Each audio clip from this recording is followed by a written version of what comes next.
তো দেখোস নাই একেবারে রাজপুত্র। বার্সিলি ভাইবার আগে পরানটা বইয়া দেখতে লইছে।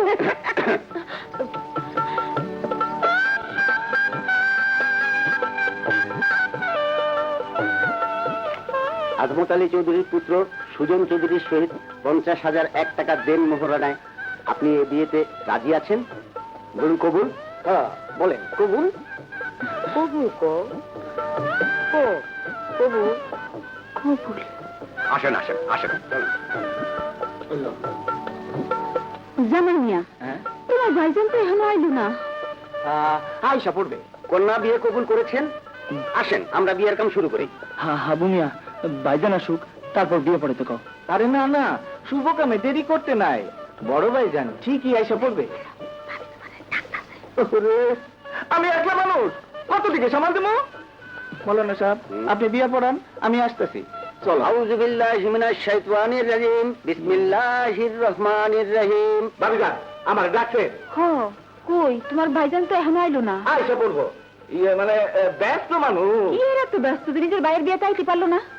আমরা এদিকে সব ঝামেলা শেষ করি, বড় ভাইজান আসলে তারপর নয় বউ নিয়ে ঘরে যাবো। ভাবি আপনি চিন্তা করেন না তো, আমি এদিকে যাই, বিয়ে পড়ার মানে শেষ হয়ে গেল না। আসেন আমরা সবাই মিলে এবার দোয়া করি। আল্লাহু আমিন। রব্বানা যালামনা আনফুসানা আল্লাম তাগফির লানা ওয়া তারহামনা। আরে খারান কাজী সাহেব, সুজন মিয়ার আলেয়া বেগমের সুখ শান্তির জন্য দোয়া করার আগে ওই দিকে যে আরেকজনের দুঃখ আর অশান্তি শুরু হয়ে গেল, তার কি করবেন? চাচা আপনারা? বাবাজি, তুমি আমার দাওয়াত না দিলেও আমার নিজের একটা দায়িত্ব আছে না? তার উপরে যে কারবার ঘটায় রাখছো, গরিব মানুষে করিম মোল্লা কাইন দাইসা পড়লো, তাই আইতো হইলো। কি হয়েছে চাচা? লাও ও হনো কয় কি হয়েছে চাচা? ওই গরিব মোল্লা কোন বেটা? জি আপনি কোন? বিপদে পড়ছো তুমি আর মুখ খোলাইতেছো আমারে দিয়া।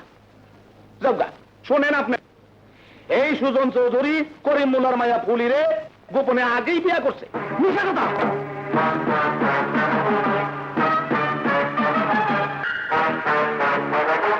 করিম মোল্লা ওই তো আবার কাউরে জানাইতে মানা করছে, কারণ এই পোলা কোনো আয় উপার্জন করে না। একটা ব্যবস্থা হইলেই ধুমধাম করে বউ ঘরে তুলে নিব কয়ে রাখছে। এইসব কি করতেছো তুমি?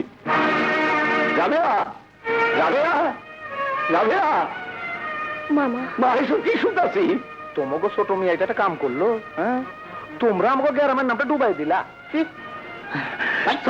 এইসব মিথ্যা কথা কেন মানে কইতাছো? কেন কেন দুটা মেয়ের জীবন নষ্ট করবি? ভাবি কেন আমার বেজ্জত? ভাবি আমার কথা শুনো। কেন আমার মাথা নিচে? আমার কথা শুনো ভাবি। দিছি ফাইনাল কইরা চলো, আপাতত আমাকে কাম শেষ। চললে 50 দিয়া চলেন। আমি আর কি করব? কেন কেন তুই আমাকে মানুষের দোলাই লুচাই দিলি? তোর বাইরে আমি কি জবাব দিব? বিয়াই করলি আমার কাছে কেন লুচাই দিলি?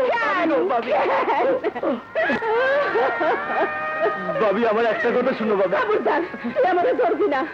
তোর মুখ থেকে আমি ভাবিটা শুনতে চাই না, তোর চেহারা আমি দেখতে চাই না। আর কোনোদিন যদি তুই আমার সামনে এসে দাঁড়াস, তুই আমার মরা মুখ দেখবি, মরা মুখ দেখবি, মরা মুখ দেখবি।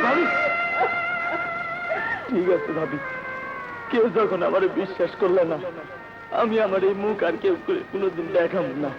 উপকার করণের ফল যদি এই হয়, আমি প্রতিজ্ঞা করলাম আর কোনোদিন কারো উপকার করুন না।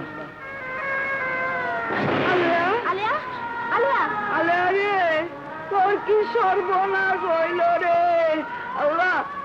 দাদি দাদি কথা কও, দাদি কথা কও, দাদি। মা আলিয়া কথা কও, আলিয়া। মা মা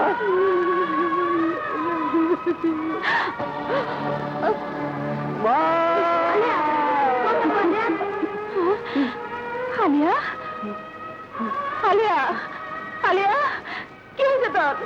কথা কস না কেন? আমার উপরে কি গজব নাজিল হইল!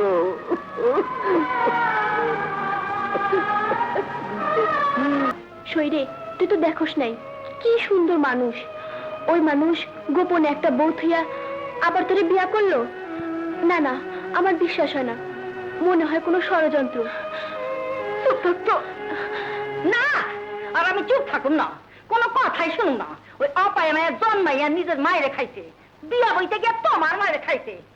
আরে আরে এ বাড়িতে রাখুন যাইব না। তাজুল ব্যাপারী লোকে বিয়া দিয়া জলদি বিদায় করো। এইটা কি কও? ওর বিয়া তো হয়ে গেছে। হ্যাঁ, ওইটা আবার বিয়া। তাজুল ব্যাপারী তো কইছেই, তার কোনো আপত্তি নাই। তাজেল ব্যাপারী ওই বুড়াটার লগে কতগুলি বাচ্চা কাচ্চা লইয়া কত জন দেখে রাজপুত তো আনছিলাই, কত কইছিলাম বালা কইরা খোঁজ খবর লও। ওই চান্দি, পাও মেইলা ঘরে চিতইয়া শুইয়া থাকলে চলবো? এই সংসারে কাদের বান্দি কি আমি একলাই?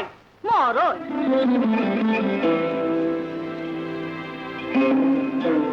বাবা,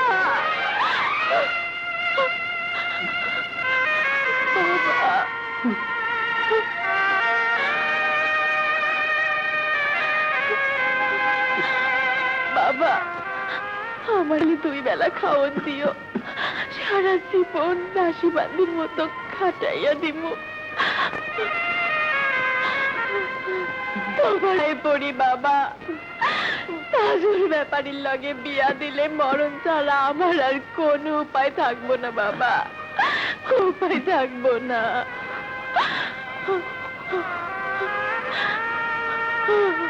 মরস না কেন, মরস না কেন, মরস না কেন? তুই বললি তো আমি শান্তি পাই।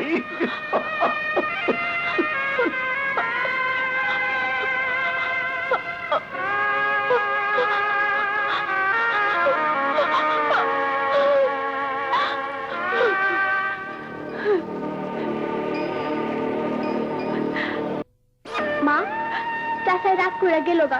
চাচাই কি দোষ করছিল? তুমি তারে মারলা কেন?